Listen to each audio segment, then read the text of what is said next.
Good morning बच्चों।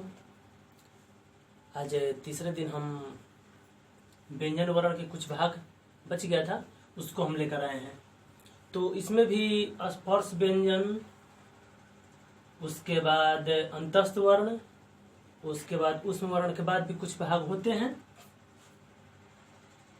तो घोष वर्ण एक होता है, घोष जो थोड़ा सा गर्जन जैसा आवाज थोड़ा सा उसमें से आए।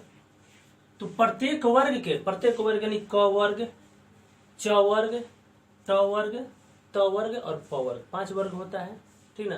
तो क वर्ग में क ख ग अंग आते हैं, क ख ग घ अंग। च वर्ग में च छ ज झ ञ, ट वर्ग में ट ठ ड ढ ण, त वर्ग में त थ द ध न, प वर्ग में प फ ब भ म आता है। तो घोष वर्ण एक है।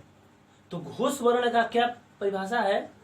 तो प्रत्येक वर्ग के तृतीय वर्ण अर्थात ग, चतुर्थ वर्ण अर्थात घ, पंचम वर्ण अर्थात अंग, प्रत्येक वर्ग के तृतीय वर्ण, चतुर्थ वर्ण, पंचम वर्ण तथा य, र, ल, व और ह को घोष वर्ण कहते हैं, ठीक ना।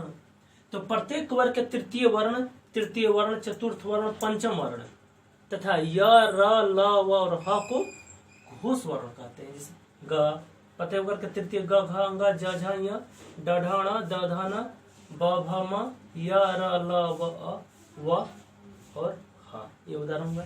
अब आता है घोष वर्ण। तो इसके एक परिभाषा याद कर लेंगे, सीधे उसके विपरीत आ जाएंगे और घोष वर्ण परिभाषा हो गया। जैसे प्रत्येक वर्ग के प्रथम वर्ण, जब तृतीय चतुर्थ पंचम हो गया तब प्रथम वर्ण और द्वितीय वर्ण ही बाकी रह गया आपका। तो प्रत्येक वर्ग के प्रथम वर्ण, द्वितीय वर्ण तथा अब य, र, ल और ह हो गया तो बस 3 स, श और स यानी तलावी स, मूर्धनी स और दंती स बचा। तो प्रत्येक वर्ग के प्रथम वर्ण, द्वितीय वर्ण तथा तलावी स, मूर्धनी स, दंती स को अघोष वर्ण कहते हैं। यहाँ उदाहरण आप लोग का दिया हुआ है क, ख, च, छ, ट, ठ, त, थ, प, फ हो गया, तलावी स, मूर्धनी स, दंती स। अब हम आते हैं दूसरा पैटर्न पर। इसमें भी और कुछ आते हैं अल्प प्राण। अल्प प्राण मतलब छोटा प्राण, यानी कि जिसको बोलने में कम ऊर्जा का ह्रास हो, तो अल्प प्राण यानी छोटा, उसमें जीव छोटा जैसा हो। सभी वर्गों के, फिर उसी तरह से अल्प प्राण याद कर लेंगे तो अगला पैटर्न होता है महाप्राण, वो याद करने में आसानी हो जाएगी आप लोग को।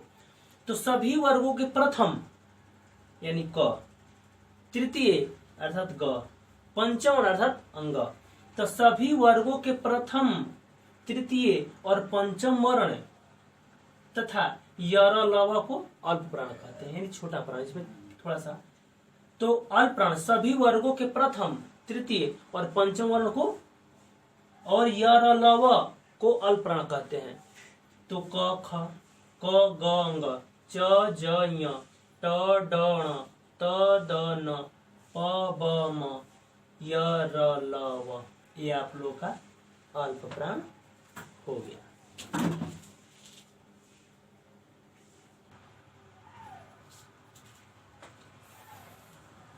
अब हम उसके अगले भाग पर आते हैं। तो अल्प प्राण का परिभाषा हमने लिखवाया था, आप लोग याद किए हैं, उससे सीधे महाप्राण का परिभाषा पूरी तरह से अलग होगा, कोई उसमें दिक्कत नहीं होगा। तो जो याद किया सीधे उससे उल्टा। तो सभी वर्गों के उसमें था प्रथम, तृतीय और पंचम, तो इसमें द्वितीय चतुर्थ आ गया। तो सभी वर्गों के द्वितीय चतुर्थ वर्ण और तलावी स, मूर्धनी स, दंती स और ह को महाप्राण कहते हैं, क्योंकि इसमें थोड़ी सी ज्यादा शक्ति लगाना पड़ता है। जैसे उसमें था क, इसमें ख, हकार की ध्वनि उत्पन्न हो रही है। तो सभी वर्गों के द्वितीय चतुर्थ वर्ण और तलावी स, मूर्धनी स, दंती स और ह को महाप्राण कहते हैं। जैसे ख, घ, छ, झ, ठ, ढ, थ, ध, ह, भ, तलावी स, मूर्धनी स, दंती स, ह। अब हम उपध्यमानीय आते हैं। जैसे ये कुछ आप लोग का पट्टा या नयापन लगेगा। जैसे औफ लिखते हैं ना, जैसे हम औ, तो फ के पहले ओ आ गया, पौ पे लिखते हैं ना, ओ, प के पहले पौ आ गया, तो ये चिन्ह आ गया ना आपका, ये वाला जो चिन्ह है। तो प और फ से पहले यदि यह चिन्ह लगता है तो उसे उपधमानीय कहते हैं। जैसे ऐसे चिन्ह दे करके ऑप में लगता है, ये हो गया। और कुछ बाकी बचा है तो अभी आप लोग को बता दे रहे हैं, ठीक ना।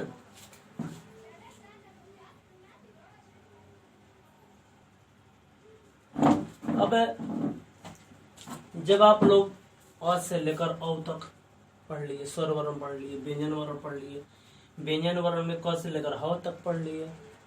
अब आप प्रश्न उठता है कि छ त्र ज्ञ कहाँ गया, और एक स्वर आ जाता है, ये कहाँ गया। तो यहाँ पर संयुक्त वर्ण में आता है, संयुक्त वर्ण या संयुक्ताक्षर। तो इसका परिभाषा होगा कि जिस वर्ण के उच्चारण में, कुछ वर्ण ऐसे होते हैं जो दो वर्णों के सहायता से बोले जाते हैं, और कुछ वर्ण ऐसे होते हैं जो दो या दो से अधिक वर्णों की सहायता से बोले जाते हैं। जैसे क से लेकर ह तक तो आपको मिला दो वर्ण, स्वर वर्ण और व्यंजन वर्ण मिल करके वो बना है।